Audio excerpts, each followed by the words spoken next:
Like that was stupid. But it was because it's like when you're doing documentary work, you like, I personally am the You type of don't want person people where to I'm like, know I when don't you're want people rolling. to know I'm Yeah. rolling, you know? 100%. But then it's like That kicks red me in light the scares ass. people. Yeah. Because you're like, Yeah. like I don't want to present a certain way. Yeah. And I don't want that. And you think about so much when the camera's turned at you that I'm like, yeah, just turn the light off. And then I people feel like won't that know. red light comes on and people like I'll be shooting stuff like the corporate events that I'll shoot just so I can pay my rent. Yeah. And I try and be sneaky, but apparently I'm not like someone who can blend in. Apparently, people keep telling me this. Like, I am noticed. I feel like that's a compliment, but I feel weird It's a about the compliment, but it's a compliment. motherfucker when you're trying to like sneaky get candid like photos and video of people having genuine reactions. And I legit remember this was just maybe like a month ago. I'm trying to be a fly on the wall, like unnoticed, super sneaky, and you'll like have someone in your lens, Yeah. and there's like the eye shoots over, and somebody will literally be like this, and then it's like, Yeah. I'm like, God damn it! Like, bro, chill out. I'm like, I was just trying to make an image. I was just made. I just Yeah. got made. But yeah, on the what is the thing? I think it's people With wanting to conquer shit, and it's yeah, like the conquering of the thing, killing the last thing of dominate. it. Yeah, like it comes from like the owning of a thing, and I'm like, I don't want to own shit, which is also interesting because so I struggle with this. I literally just had a hunt where I killed like a once in a lifetime bird. That's what people are telling me. I don't know how like once in a lifetime it is or not. I'm still That's what brand new to people all are this stuff, telling me. and I was having a conversation with another friend where I'm like, I don't, mounting birds is weird because then you're not actually even eating the meat and they're throwing it away. Isn't the reason we do this stuff, like the reason I personally do this is because I'd like to get off of our food systems. I want to be able to like provide food for myself. And so if I mount this thing, I'm throwing away the meat. Granted, it was a teal, so it's a small bird. That's like a snack.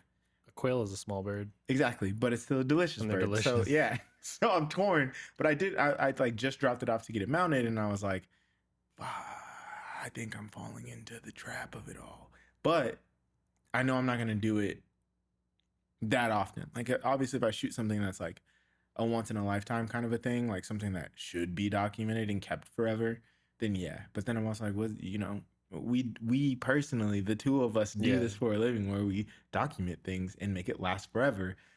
Do you think that there's a part of that where doing the thing, like mounting that once in a lifetime bird, that made you go, ugh, and think about it in a different way and be like, wait, maybe, like, do you think doing it made you want to not do it in a way? Oh, like Or do it with more in like, or like really be selective about if and when you do that in the future? Yes, 100%. Which that one already was like, oh, I kind of have to mount this thing because it would be almost crazy not to. Until I could be wrong. It was a cinnamon teal, and you just don't see a ton of those, especially not out of our way. Like you're like very unlikely to get one. I mean, you may see him, you may not shoot it. So it's like. So here's a question I have. Yeah.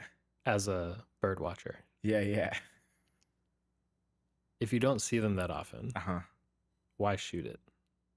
Well, personally, I am not a great duck hunter. Like how many like are they I'm first of all I can tell it's a teal. Yeah. I can tell. Tell me what a teal is.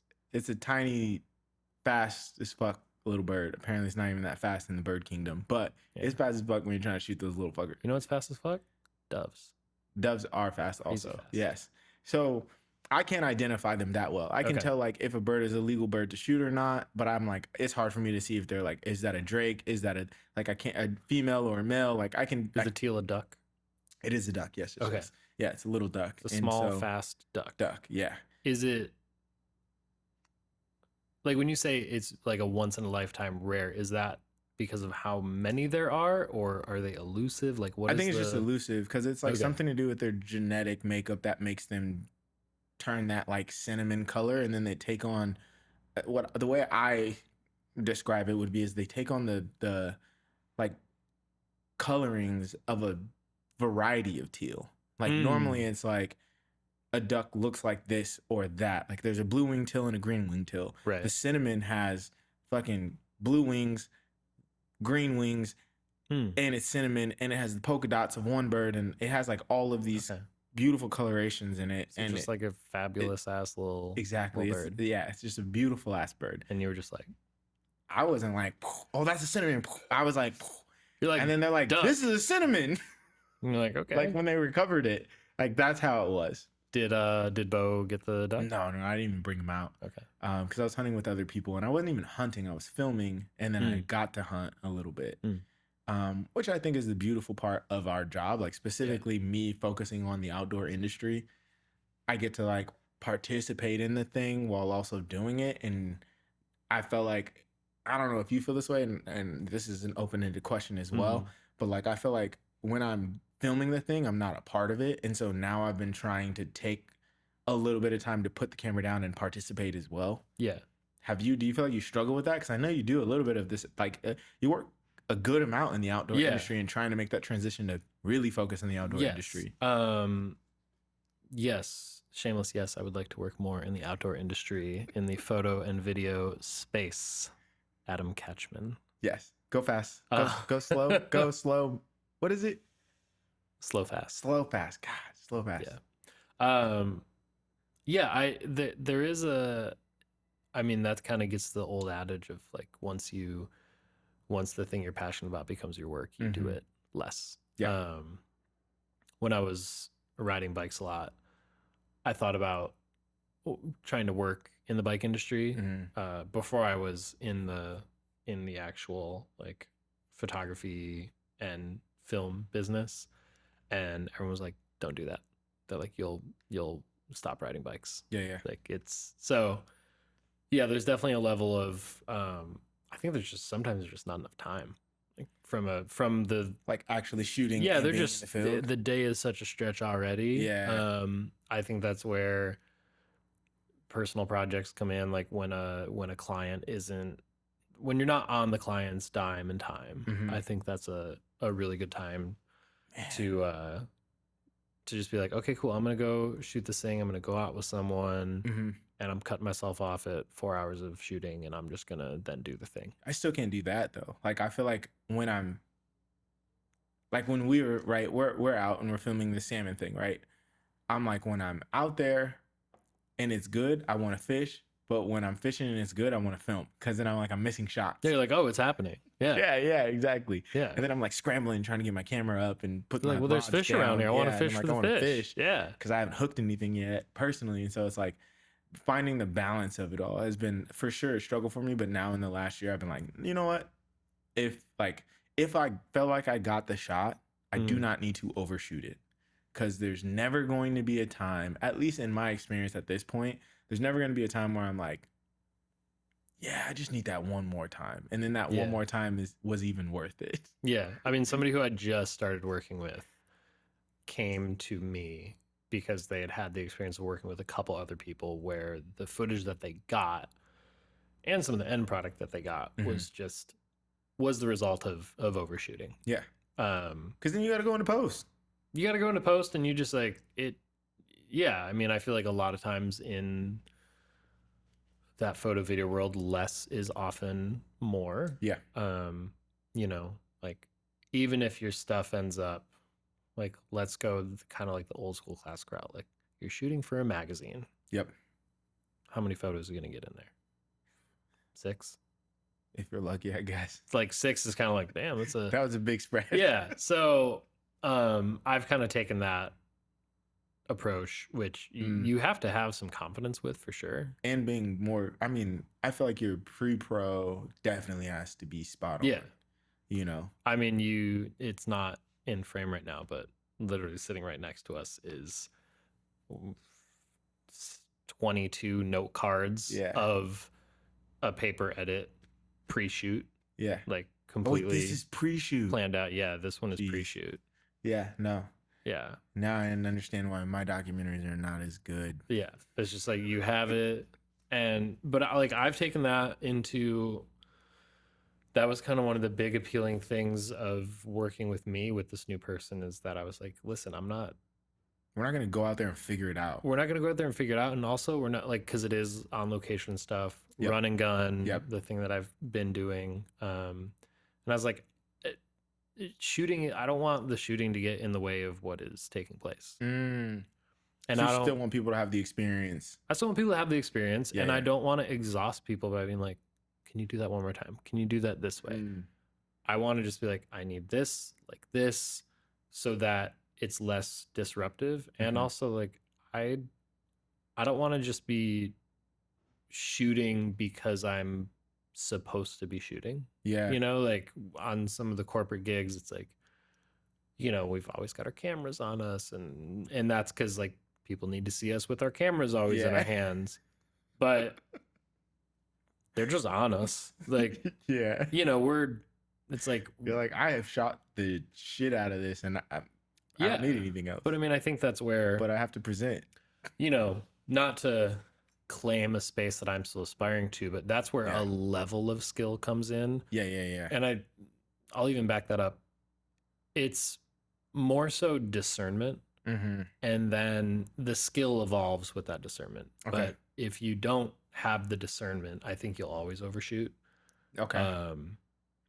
And the skill comes, like your style develops, but I think the discernment is kind of the guiding light. I think it prevents you from getting burned out. I think it prevents you from blowing through, you know, unnecessary storage and just being like, well, like, man, like I kind of always ask myself, like, why am I shooting this? Yeah. You also can't get there without not having the discernment. Yeah, you got to fuck yourself to unfuck yourself. That's not a beginner tip. No.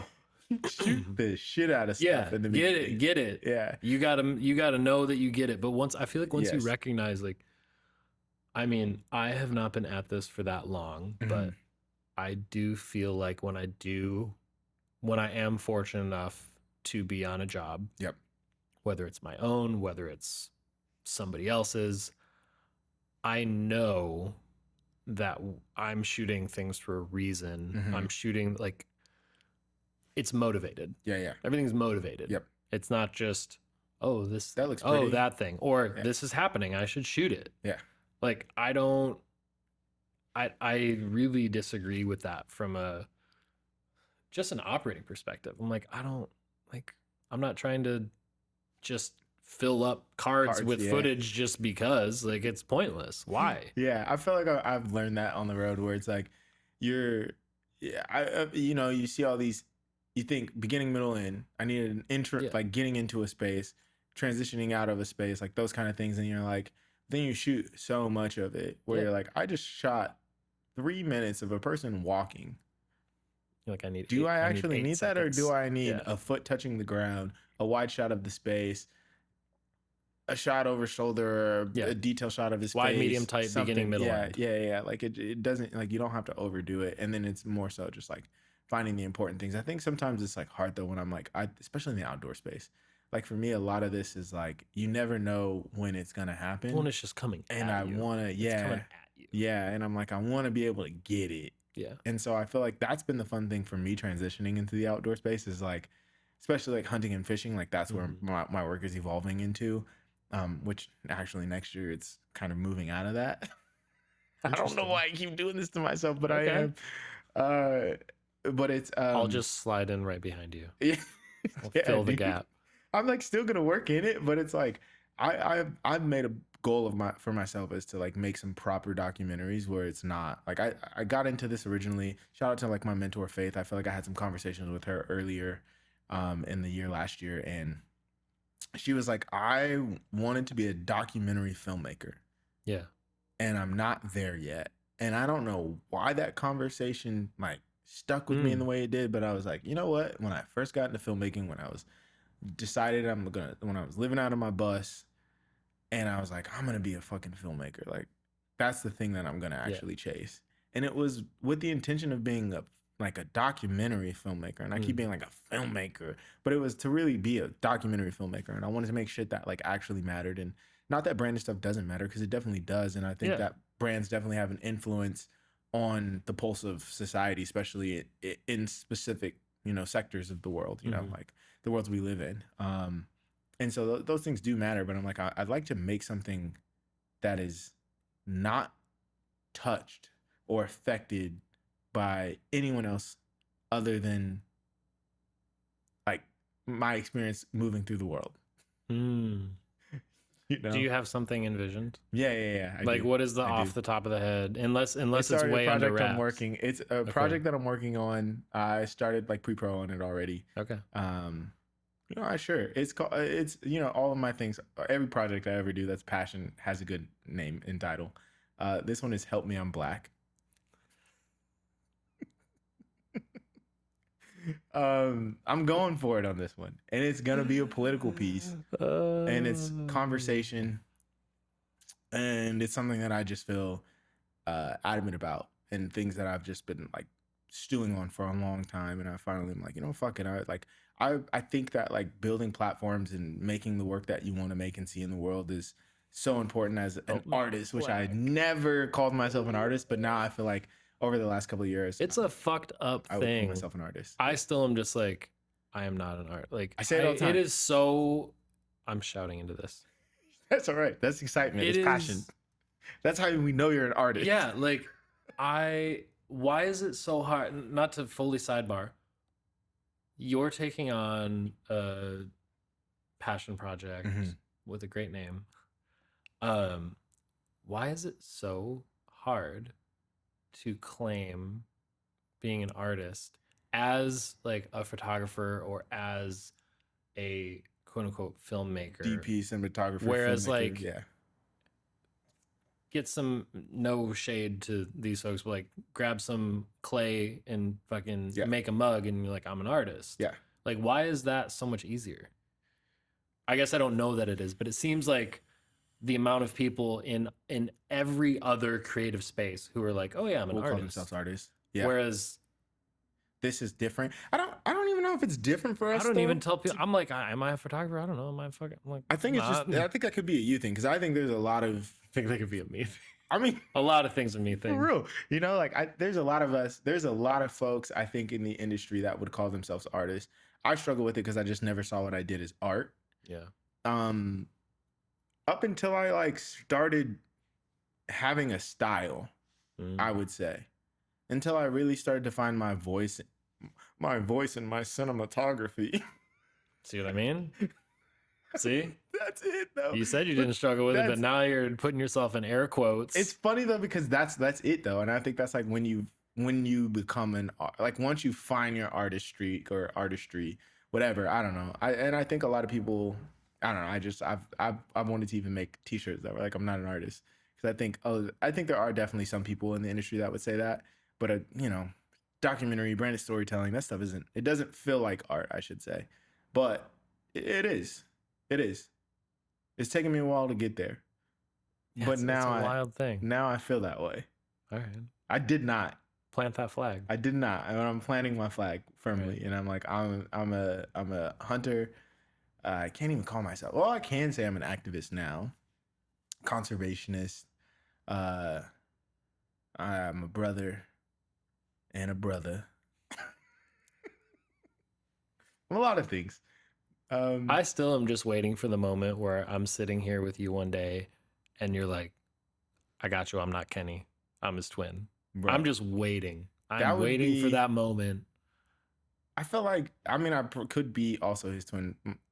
I could be my twin, not his twin. Technically, yes, his twin as well, because my brother is my twin, so I would be his twin.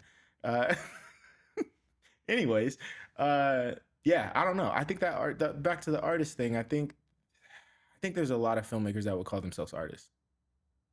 I really do, but I struggle to personally, and maybe that's like why we're part of the same tribe. When did it change? I don't know. I think like recently. Like I was shooting, in my hunt film. Okay. I was shooting the last scenes for my hunt film in the house, and I was just lighting it by myself and doing all this stuff, and I was like, this is art.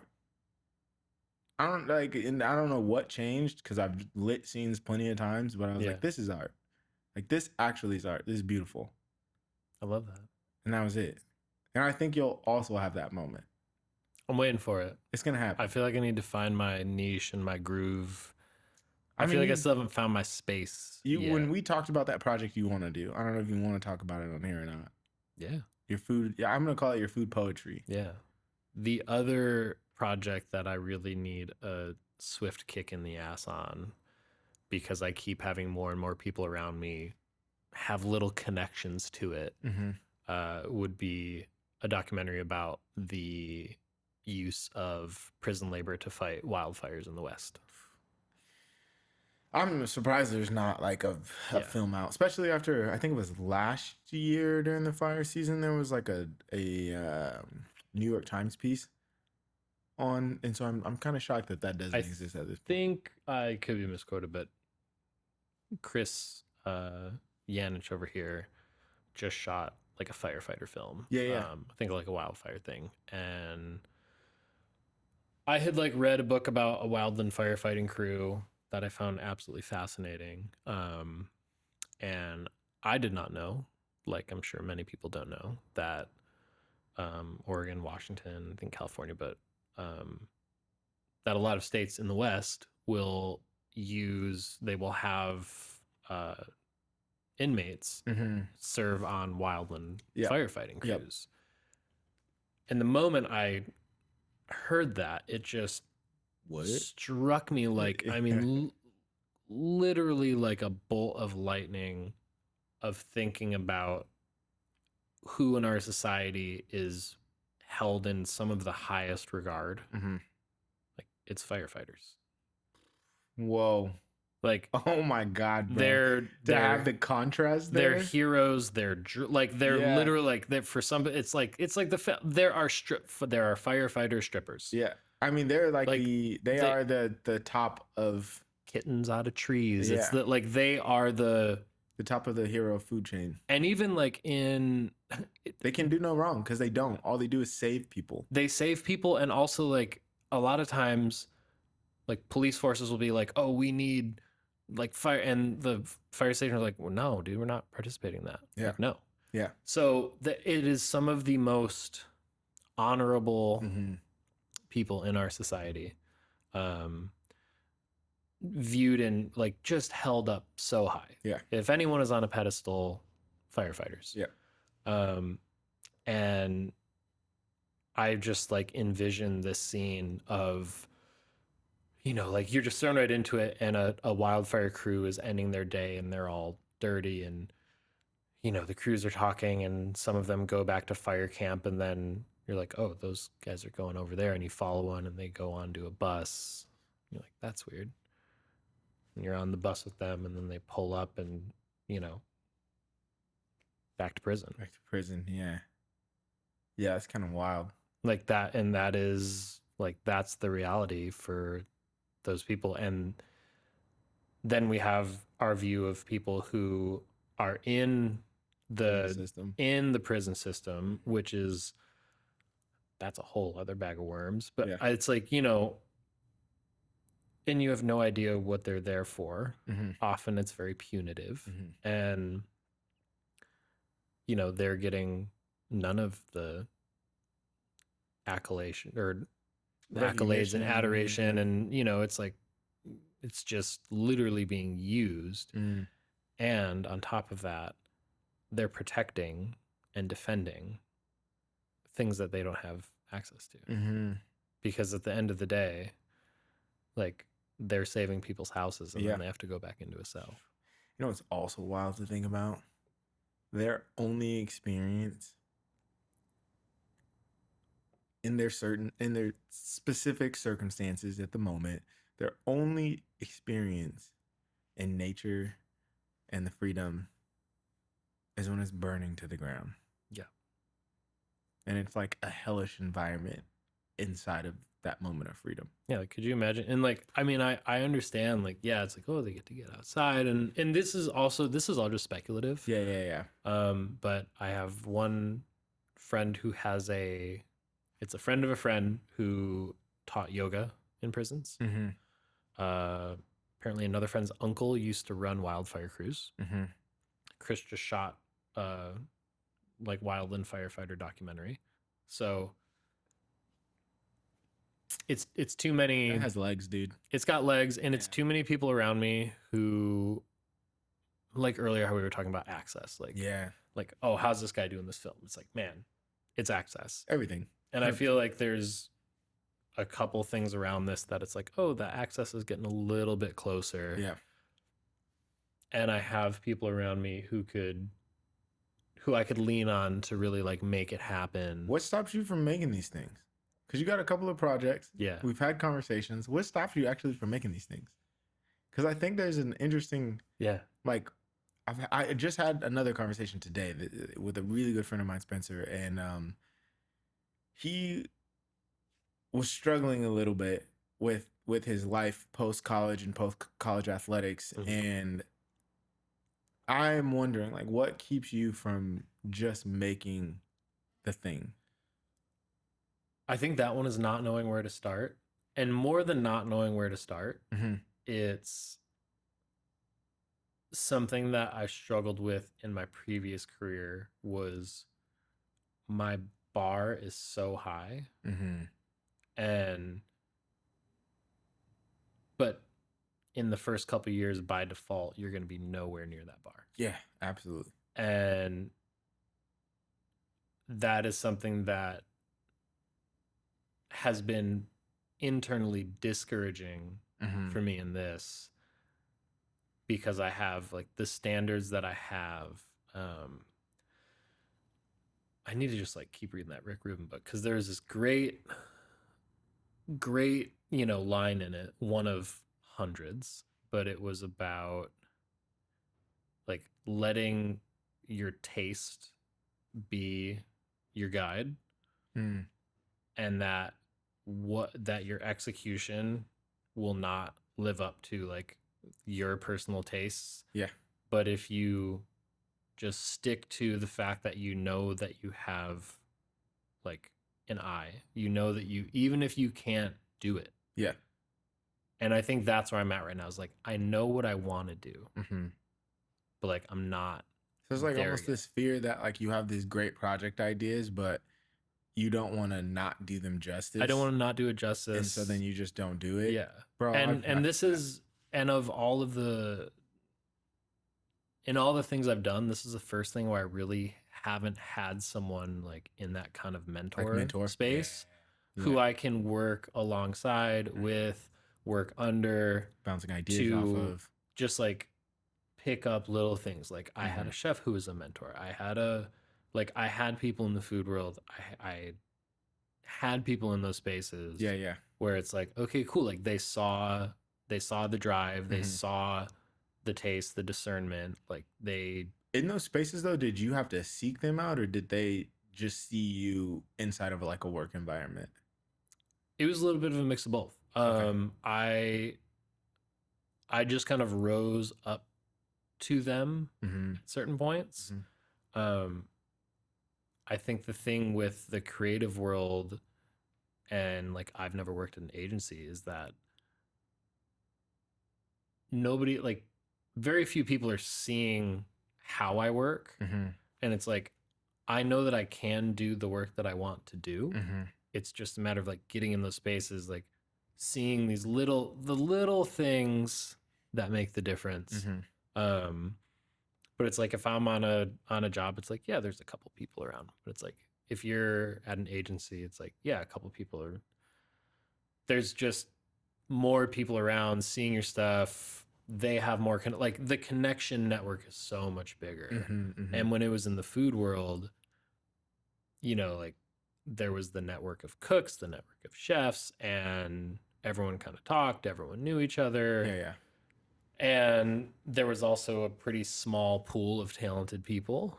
And, it was just kind of like survival of the fittest. And then when it came to when I switched to being behind the bar, like somebody literally plucked me out of the kitchen.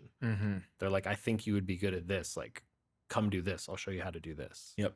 And then I ended up like having my own bar. And so I think a big challenge is not having someone here who's like consistently being like, come on this job with me, like come do this thing, come do that. Yeah. Like I've got a buddy in Philly who is incredibly talented and is an amazing person, but In Philly, not here. so it's like, what okay, keeps you from just like finding a local talent? I mean, I'm saying this while I'm personally not doing it either, but I'm like, what keeps you from finding like a local person who you can like reach out to and be like, bro, I'm coming on your sets and I'm shooting BTS, or I'm coming on your sets and I'm doing this. Like, I gotta be around other people to be able to like and add value to you, so that way it's not like I'm just leeching. Portland's cagey as fuck, and the creative world in Portland is even more cagey. I mean, that's facts. Cagey as fuck. Yeah, Portland is definitely a tough biscuit, but I feel like you can like shit is locked down. You can find it. You can find it if you want to find it, I guess. Yeah, I mean, like folks have their it's communities and it's locked down inside of those communities. It's like COVID bubbles, man. But all the time. And I have not encountered, and again, this is just personally because it's a really insular industry in this city. It's an insular city in general, but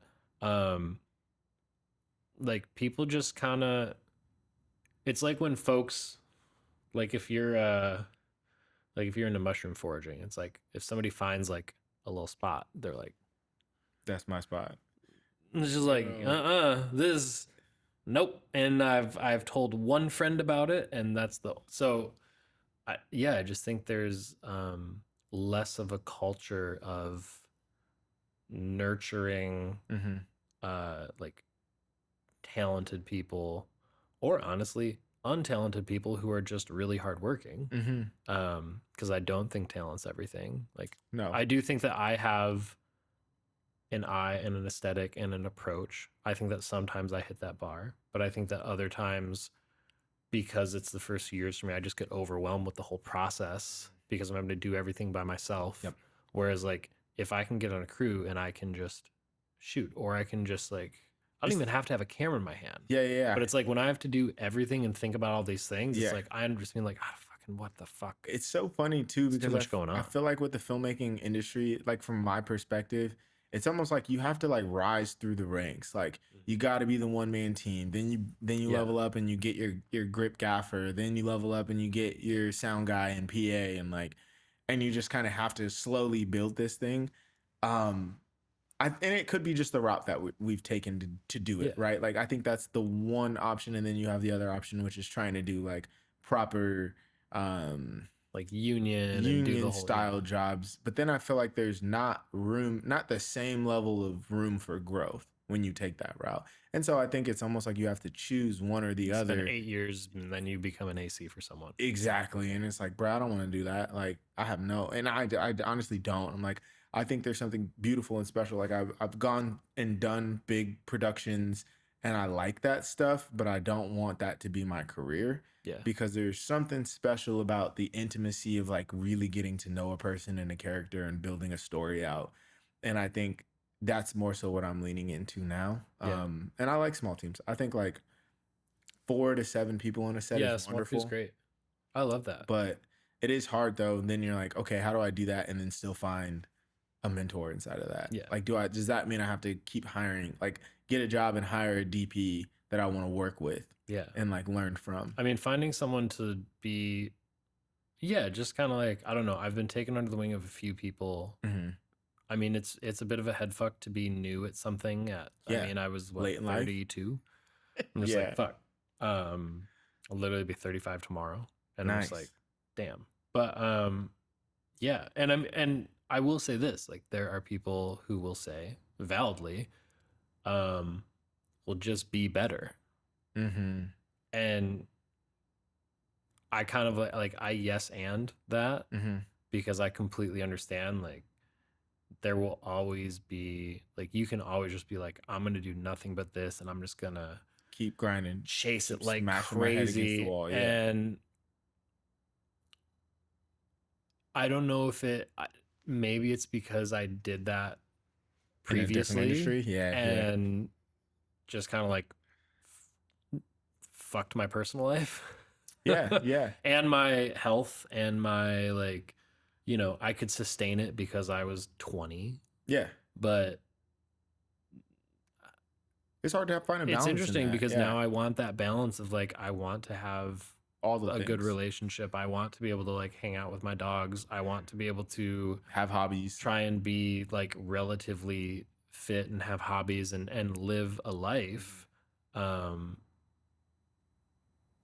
yeah, like, and I, full transparency, like, I fucking hate the word content. I don't want to just like churn stuff Yeah. out. I have no desire to everyone's like, "Oh, just like film your own stuff and be in front of." I'm like, I do not want to Hmm. be, "Hey guys, like Let me tell you about such and such I today. don't. I Yeah. have no Yeah. desire to do that. I think that there's a lot of people in that space who make really cool shit. Hmm. I actually really enjoy watching, which I was not surprised by. I just didn't know he was still doing stuff. I think I just stumbled upon it because I was doing some research or trying to learn something. I think Hmm. it was something mechanical. And the guy Adam Savage from Mythbusters Oh yeah.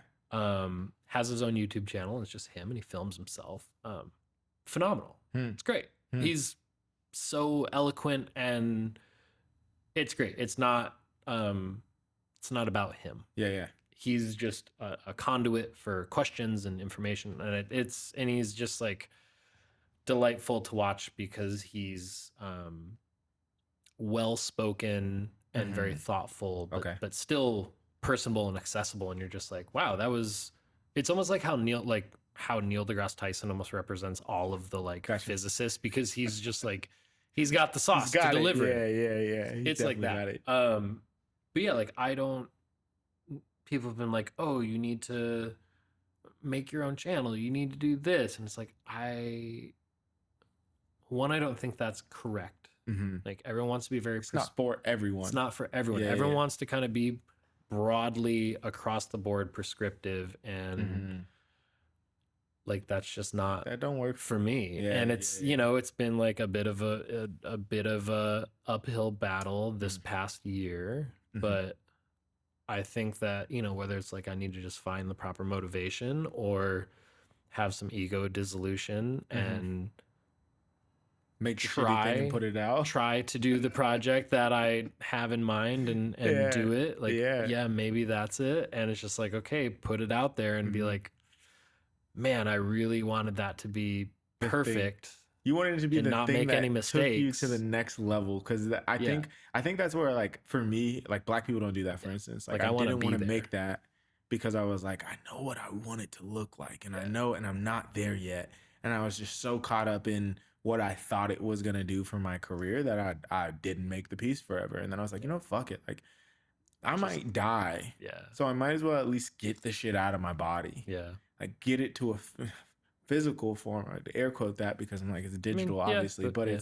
it's a physical form. It's a way that other people can like see it from outside of my brain into the Yeah. world. And I think there's a lot, like, I have this weird obsession with death, and I've had it since I was a kid. I don't know why, but I've just been like terrified of it, but also, yeah, just terrified. I don't even have a healthy relationship with it. Just terrified of it.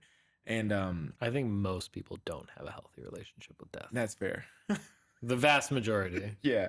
I think I'm terrified of it, and I think about it way too much. And so it like motivates me to just, especially now, like motivates me to just do the shit. And I'm like, also, I know that the more I do the thing, the more reps I get, the better I'm going to get at it. Yeah. And projects, and what I'm really been on lately is I'm like, projects and ideas, like coming up with them is a skill. And the only way you get better at a skill is by doing it. So therefore, if I just keep coming up with projects and keep doing them, make the shitty thing, I'm always going to think the thing is shitty 5 years down the road. Yeah. So why does it matter? Yeah. And at the end of the day, it's like, as an artist or a creative or a filmmaker, a photographer, whatever it is, at the end of the day, if all you care about is making the thing and doing it to completion, doing it to completion. This vibe. Anyways, I'm derailing myself. It's making the thing, the only opinion that should matter is your own. And so it's like, do it again, and you will just keep getting better at that skill of creativity and coming up with new ideas. And it's funny because I used to, like, now the idea of that, like, everyone can come up with an idea. It doesn't mean shit until you do it. I didn't like that now has a new meaning to me because I'm like, oh yeah, ideas you'll It's keep not your getting idea. them.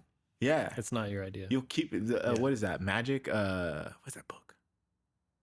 Something magic. And that's the whole Practical Magic. I don't know. I think No, that's a practical movie. that's a movie. Um there's that idea that like no idea belongs to you. Yeah, The universe will you're give just like, multiple oh, people the I have idea. this. Yeah. And it doesn't matter until you actually do the That's why thing. whenever every motherfucker's like, that was my idea. I'm Yeah. like, no. Like, yeah. It was everybody's idea. Yeah. It's like, that's They just an actually idea that's followed out through there. with it. Yeah. I was going to make that. I was going to invent that thing. I thought of that. Sure you were. Yeah. And that's why I'm like, yeah, you make the thing You and had a like thought. maybe that film is like the thing that you're like, this is Emmy worthy, you know, or this is going to be the thing that gets me on Nat Geo. Yeah. And like maybe it doesn't, but the next one might. No. Well, and the crazy thing is like, yeah, I mean, it's definitely a goal in the next, like in this next year to kind of rediscover some of that hubris of like my young 20 something self who when I was a young cook and I was making stuff that I thought was so dope and it was just a step. Yes. You know? Yes. Yes. I would like to have that because where I'm at right now, like the moment my office mate was like, I was asking him what he got in shooting. He's like, oh, I just did this like wildfire film. I was like, fuck, I can't do that now. Like the moment I'm like, somebody did something around it, I'm like, well, it's done. It's can't. It's like, nope, can't do that. Also, and I'm like, well, I can't. This person's been doing this for 15 years. I'm like, okay, I can't be. And like, I don't even want to ask him questions or like advice or like, hey, do you have any like, hey, I'm trying to do something in that space. Like, yeah, do you like? The beautiful thing is he's already done it. Help me. And so he's like, cool, I'm moving on past this now. Yeah. That's not I how have brain answers. works. I think more people are like that. And if they're not, fuck them. I don't care. Yeah. I'm like I can't get told no unless I ask. So I might as well ask. Yeah. Even though I don't take that advice anyways. Because there's people that I look up to in their work and I never reach out to. But then there are people that I'm like there's one dude, his name is Eric Strand. Shout out to Eric Strand. Let me come film you shooting ducks. Anyways, I reached out to him because I was like, bro, I gotta like I want to come out and like film you guys. Like I want to see like big name, big time hunters like doing it. And I want to see how other people do it because I'm still new to this industry and I know I'm not that great in it, but I'm like, I'm still going to put out the films that I make, even though they're not that good. And I hate them because I'm like, it doesn't matter. I just have to keep making the thing. Like I hate the last hunt film. You've accessed the thing that I've been trying to get to, dude. Like I want to reach out to the Mark who just left Sitka. Oh yeah. Because like the people that he works with, like I just watched something that they did and I was just confused, not because of what it was. I was just like, how do you even do that? Yeah. Like how was that done? Yeah. And like the dude just like takes great photos even though he's just like not even working as a photographer and but yeah, I'm like I think the thing that I am struggling with is I'm so used to having a body of work from my previous career that people can be like, who's this, why are you reaching out, like what can you do? And then they're like, oh, you worked here and you were this and this was your role and this is that. Whereas now I'm like, I haven't done a lot of the stuff that I want to fill like my portfolio with. So my thing is I play it out. I'm like, I'm going to reach out. They're going to be like, who is this fool? Yeah. They're going to like click a link and then be like, the fuck? Like, why? Like, no, you can't do what we do. You don't even do what like, we do. you don't, you can't do what we do. So why would we bring you on to, it's like, but I'm like, I will literally, like, I just want to assist. I will PA. I will whatever. Like, I don't, like, I just want to learn from people. Yeah. That's all. And I want people to be able to recognize that I have a little bit of skill and a little bit of discernment and a little bit of talent. And that with just like that little bit of an ecosystem around me. It's like, yeah, I can start doing reps. Yep. But yeah, I'm just like, oh, they're gonna be like, I'm like, no who? thanks, What? bro. Yeah. I just leave. What is it people say? Leave un. Is it unread or on read? On red. Yeah, Yeah, that. I yeah, the think that will iPhone thing. happen.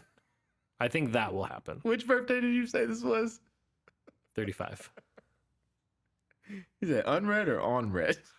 I Said Reddit?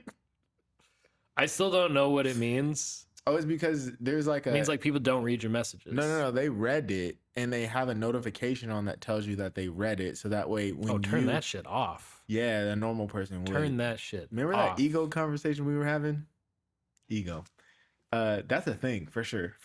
Oh. Yeah. So then people can see that you read their messages or not. That's rude. It's hella rude, but people do it. If I had those, it's kind of a flex to be like, I read your message and I don't care. If I had, I wouldn't do it though. If I had those on, I would have no friends because I am so. I get like overwhelmed with something I'm doing right now, and I'm like, oh, somebody sent me a message. I'll read it and be like, oh man, okay.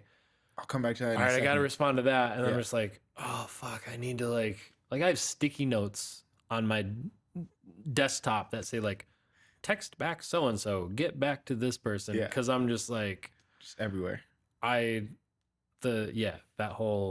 That's probably another layer of like, for sure. Finding systems to be able to then move forward on projects and stuff. Yeah, I think one of my things that I recently recognized about myself is that I get so, I'm like all in on a thing, and then when I'm no longer excited about it, I'm like, oh well, I don't need that anymore. Which is like, I have a film that I'm going to finish, and then in the first quarter of the year I will finish it. That's like a goal of mine, and right now I'm trying to finish up a bunch of stuff that I finished. I'm trying to finish up a bunch of stuff that I started filming. And then I felt like I didn't have a film. And then I made that hunt film that I thought was garbage and was like, oh no, I have better shit inside of some of the other things I filmed. And it's funny because I was like, oh, I think this film is garbage. And then people watching was like, bro, I loved it. It was great. And I was like, I think because the standard I have set inside of my mind in the same way that you talk about it is that I want it to look a certain way and feel a certain way and be edited a certain way. And I, don't have the editing skills to do that. But then also like, it was, there was just a lot of, you want to make a $60,000 thing with $5. Yeah.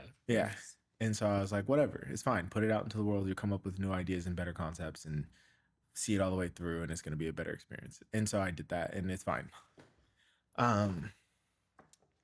Where were we last at? Why I'm not doing the shit that I envisioned. Oh yeah. Not doing the shit. The block. The brain block. Yes.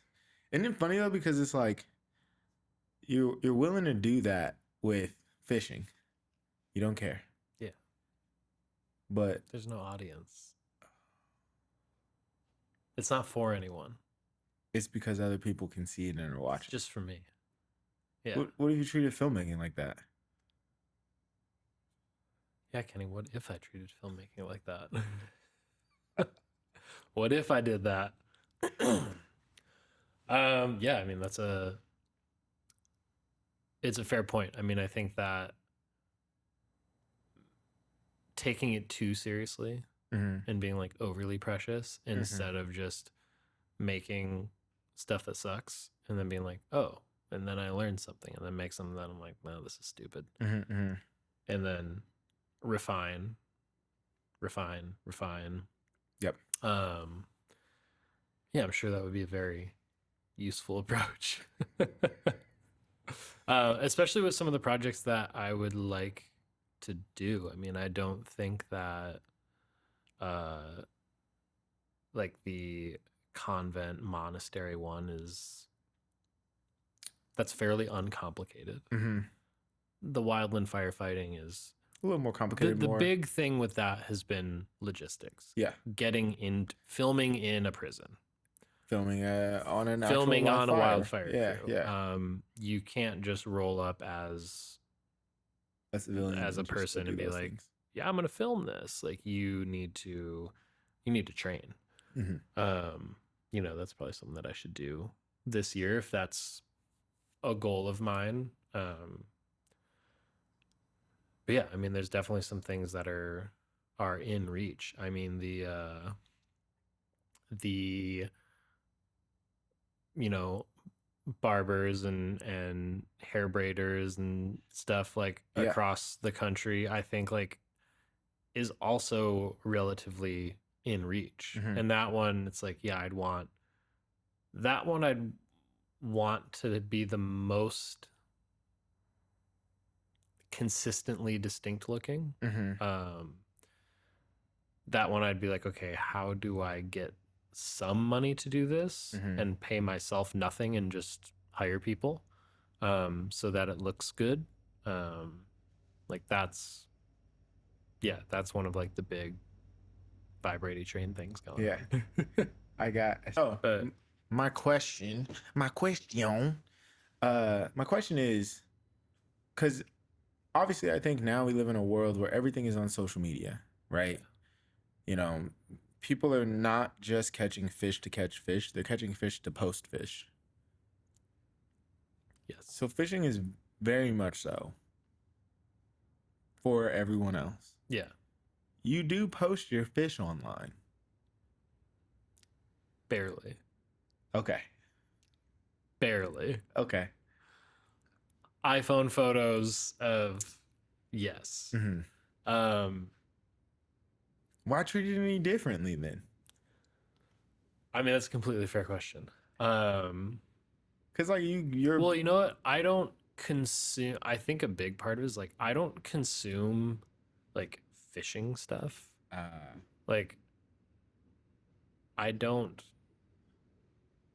I don't care. yeah. Like I'll catch a 7-inch fish and be like, cool. Or I'll catch Gotcha. a 30-pound salmon and be like, dope. Um, I mean, honestly, one of the biggest deterrents for me internally Hmm.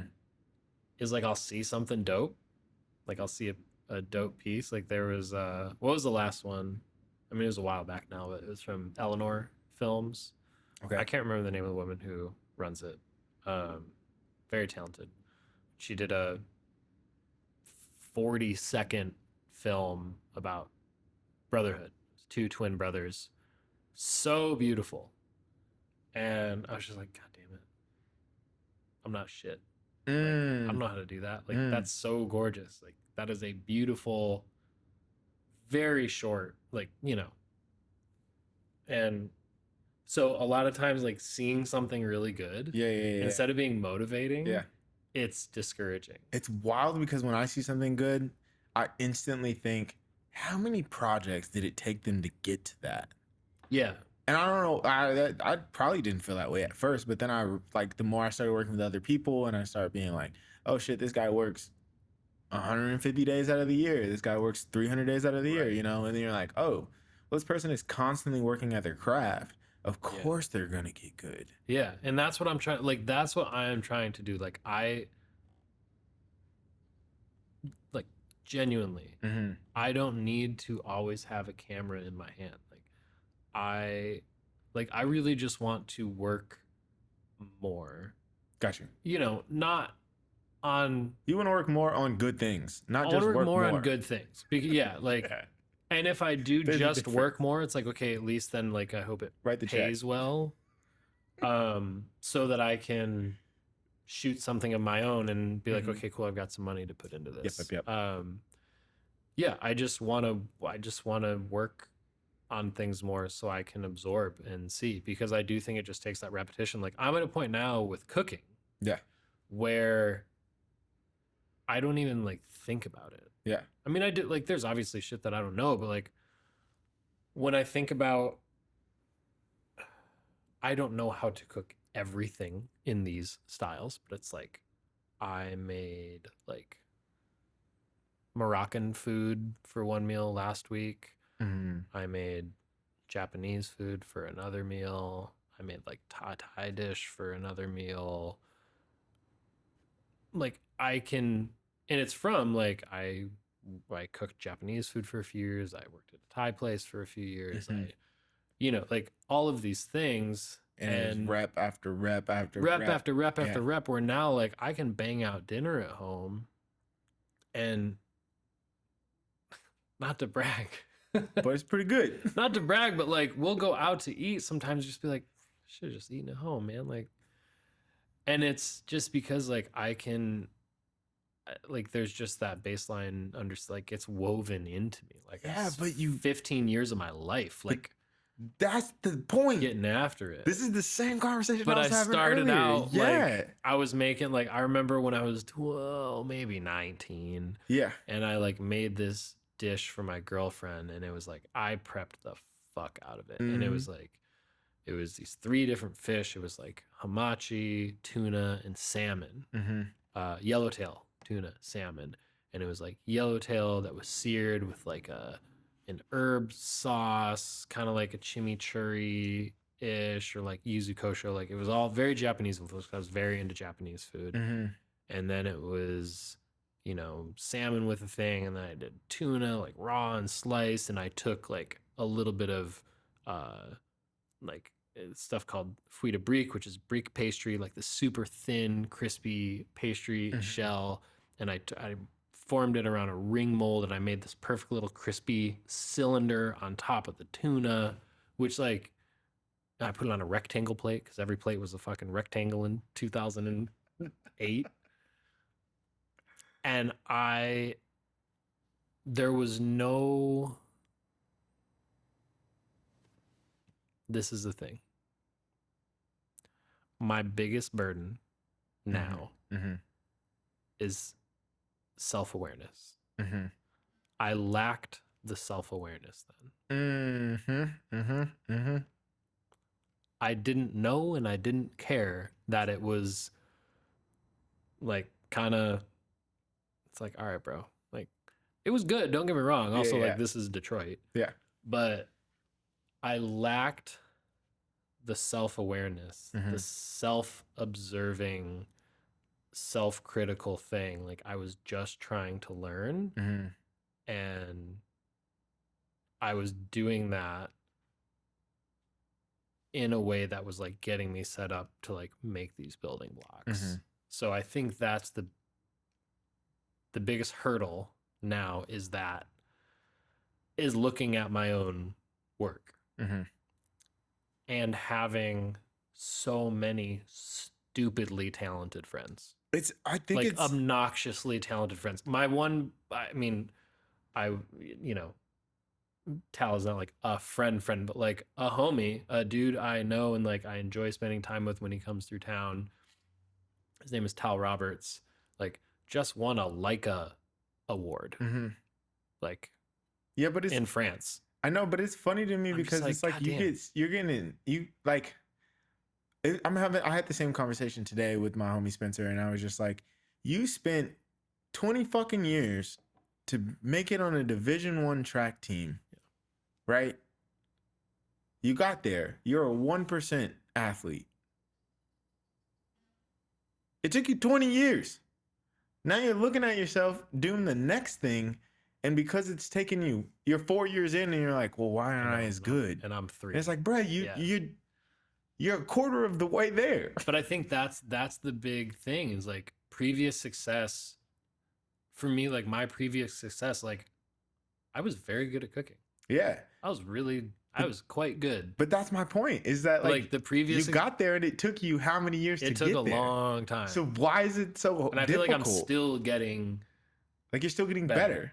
And that's the same thing for me as like with filmmaking, where I'm like, now I'm like, I feel better about putting things out, because I'm like, I know to get to a certain level in anything, it's going to take energy, right? And like the 10,000. Tal's been shooting for 25 years. Yeah, the 10,000 hour rule, right? Yeah.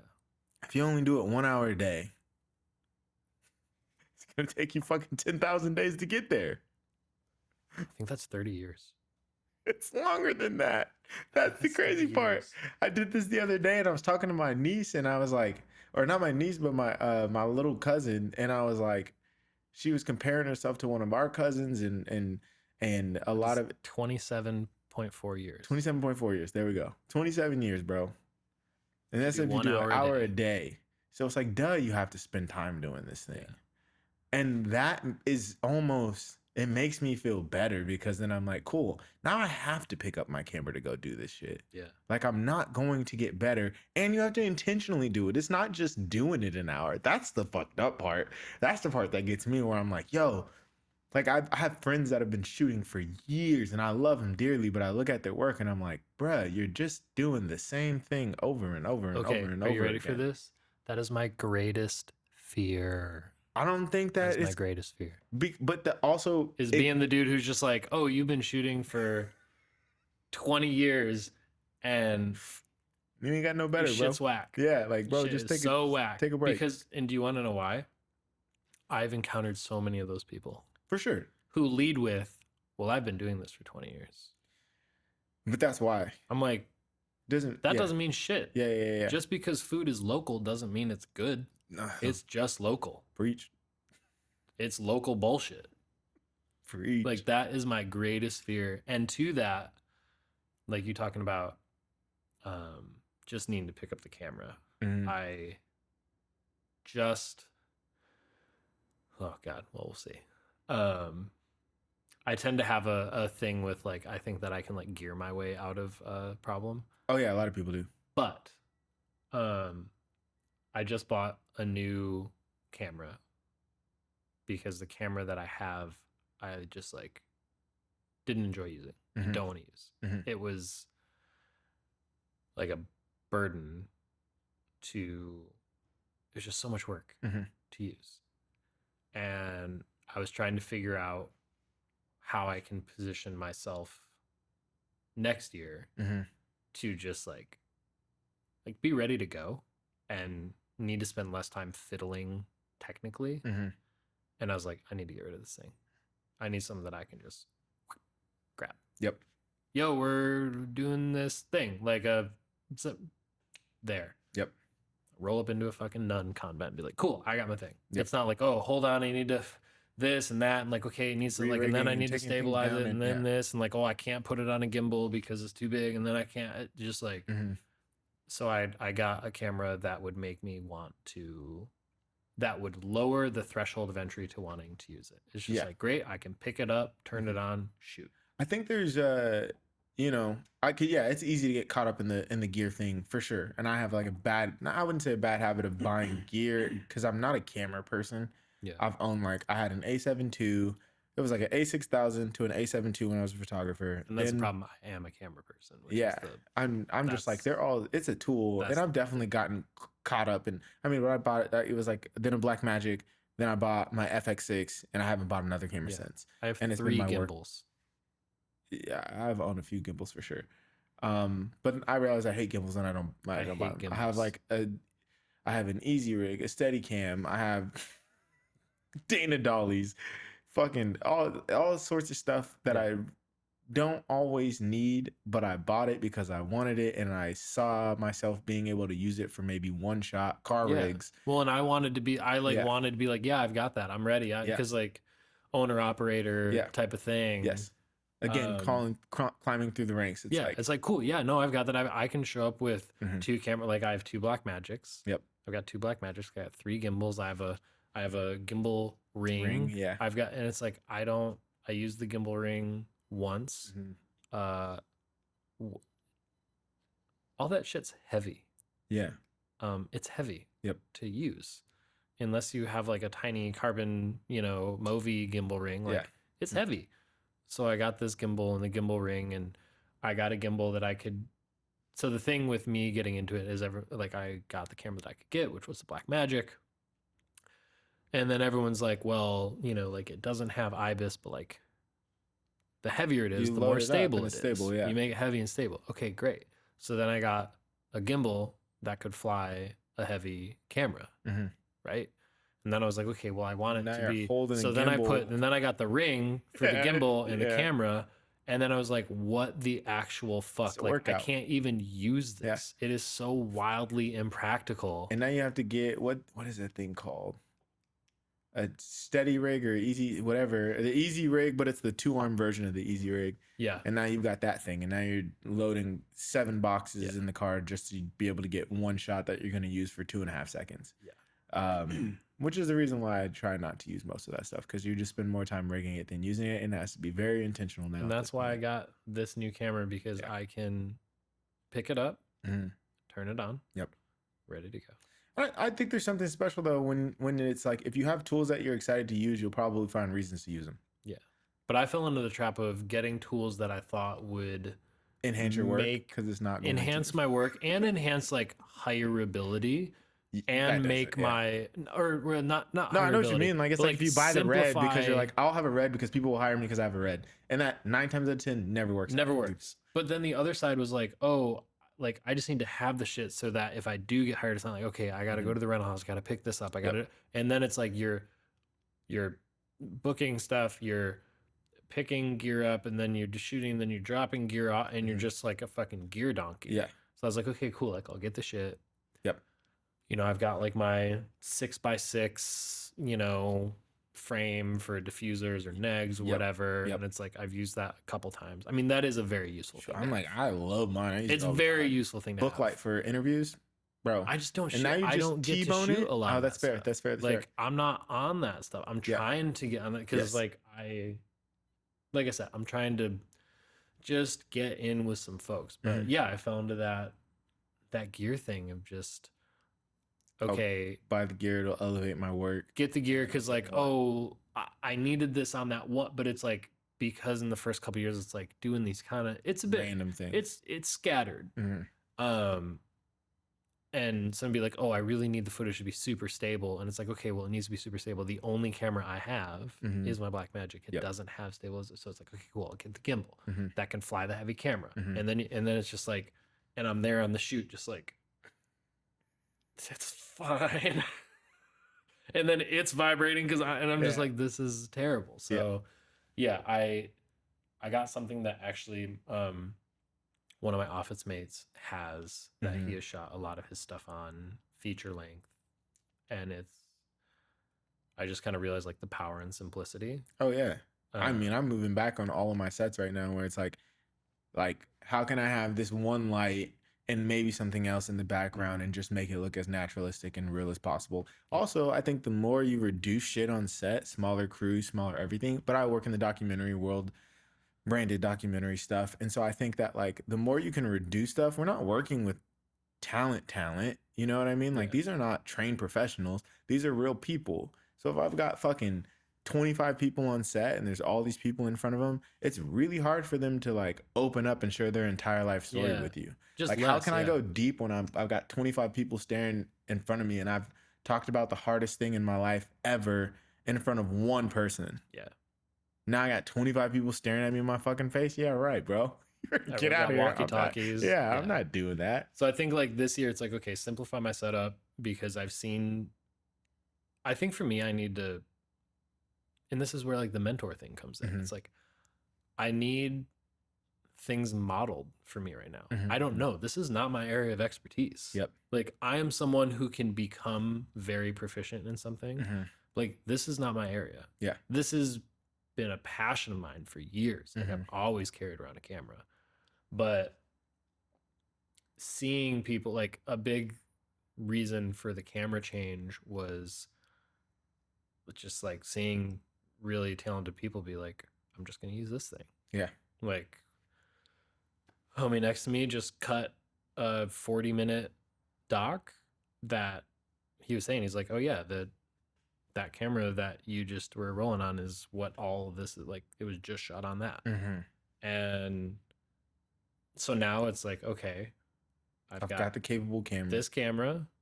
And it's not even like the capable camera. It's like I have a camera that isn't getting in the way. Yeah. It's like I can just grab it and use it, and I can go out solo, or I can have it be like a B cam on a set.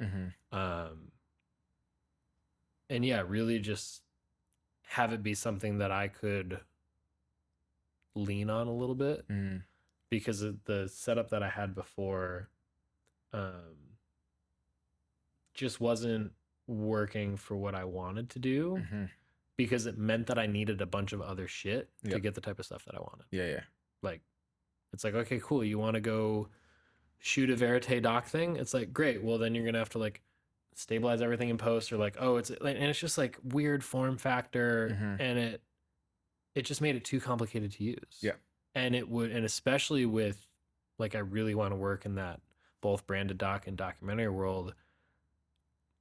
The more time you fuck with gear, the less time you're in the moment with the subject. Yep. I don't want to be like, hold on, I need to insert thing here. Like, yep.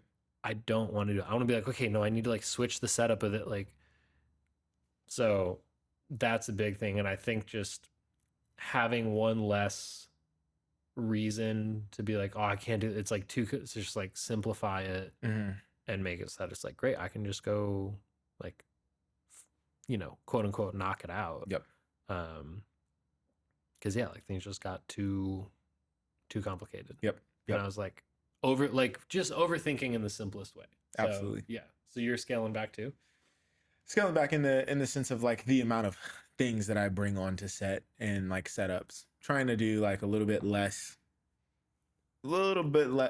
intrusive on my setups for sure. I think like there's something special when you can light a scene. I still struggle with my key lights being a little big because I just like book lighting things. I think it just looks prettier. The light is softer. It feels more realistic. It does. Like, the bigger the source, the better, for sure.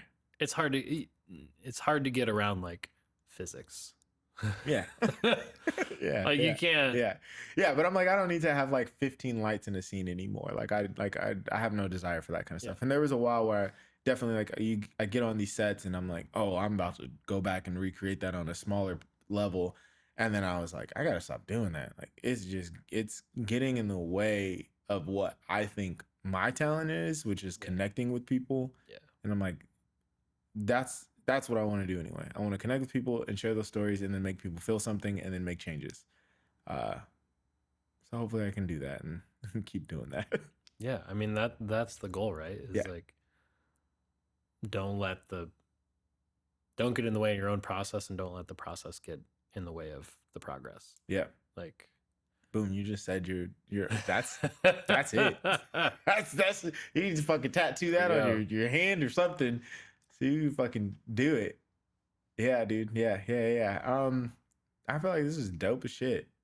I really enjoyed the conversation. Yeah. I'm excited to see what you come up with. You around next year? Yeah. I am. I need help. Dude, I'm down. Help. I'm down. I tell that to everyone and no one takes me serious, and then they'll reach out and be like, bro, I'm free. I got you. Yeah. I bring all the gear. I don't give a shit. I just like, to me, it's like, I want to see people have success, and I like seeing people I like seeing people do the shit that they said they wanted to do. Like Evan has probably been one of the only people that have ever taken me up on that. And it was funny because we're sitting in a taxi in New York after we finished. I think we were out like partying or something from this event, like a post-event type of shit. And I was like, bro, if you could do anything in the world, what film would you make? What series? What is it? And he's like, oh, I've been toying with this vegan story. And I was like, bro, let's make it.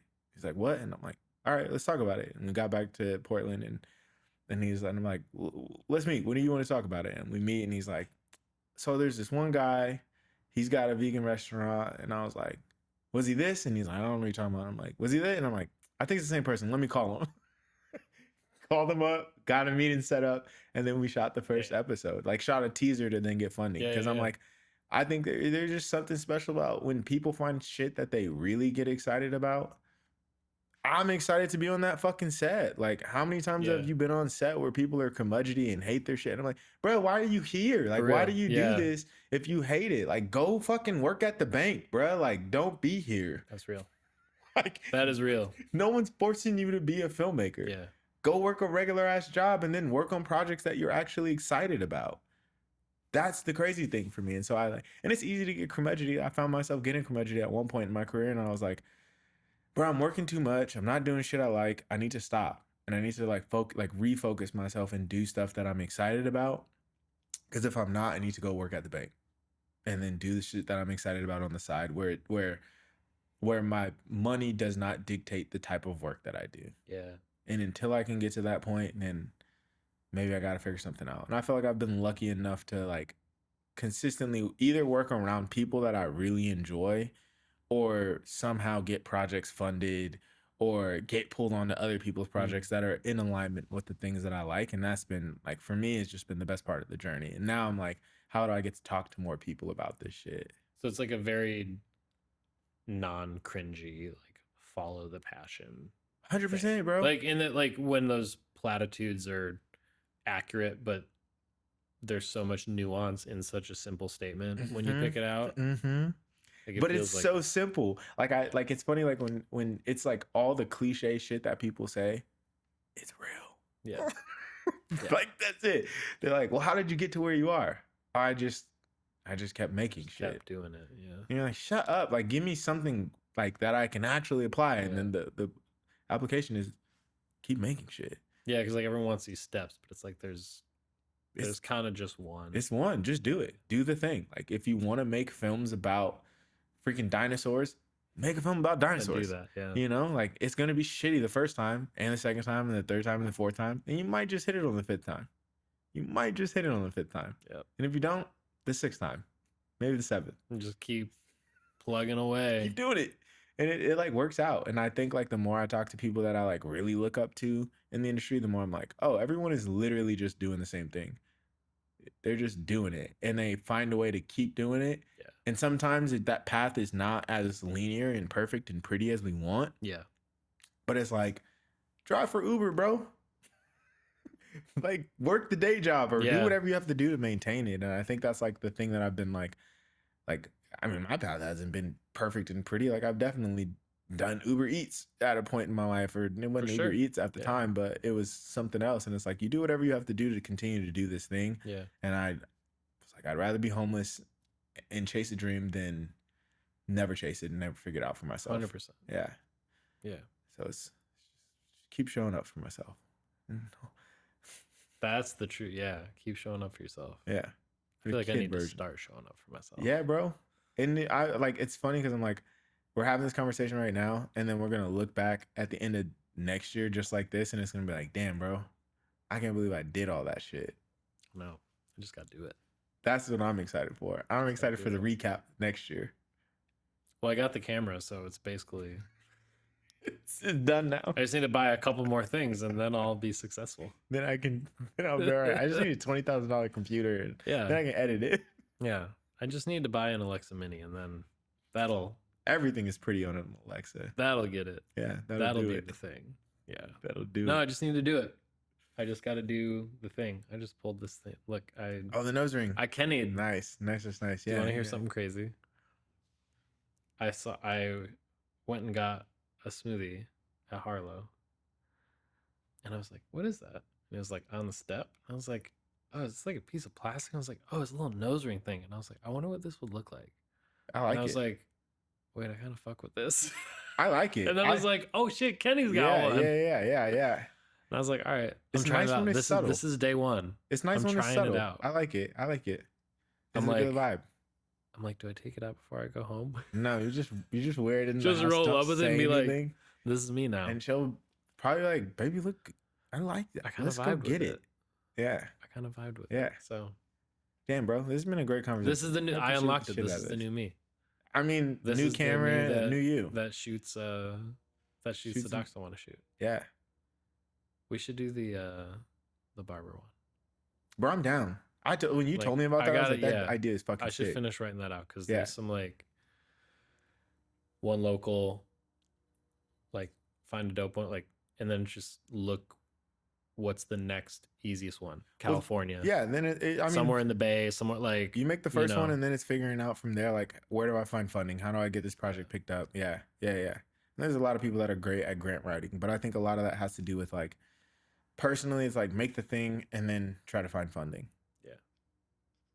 We're not, yeah. I'm like in that phase of life where I'm like, at least I shoot a couple of scenes, give people an idea of what I'm trying Episode to one trying by to make. February. I mean, maybe not finished, but you can have it shot. Shot. I'm like, that's a lot. Yeah. That's doable. That's that'd be a rush like job. Come out in January. Yeah. And bro, I have like literally only one job on the books, and then I have my retainer client, and so. I'm down to help. Whatever you need. Gotta put this down. Not writing though. I'm not really great at writing part of things. The writing I can do. Yeah. Writing I got. It's once we start doing stuff and then I get like Shoot it all scene by overwhelmed. I'm scene, like, bro. oh my Scene God. by scene. I know. Interview. Shoot a couple of scenes, then do the interview, and then figure out what you need to fill. Yeah. Hard plans. I need to do That shit. Yeah. that's the shit. Yeah, that's shit I need to do also personally. Pre-pros. We'll both integrate that. 2020. What is it? We're going to 2025. It's the year of pre-pro. Year of pre-pro. Year of pre-pro. That's what I'm taking in next year. Just for sure. pre-pro everything. Yeah. Milanote is going crazy right now. I still gotta figure that out. Milanote's fire. My homie, I think Jasmine may have put me on that. And she's the queen of Milanote. Her Milanotes be crazy.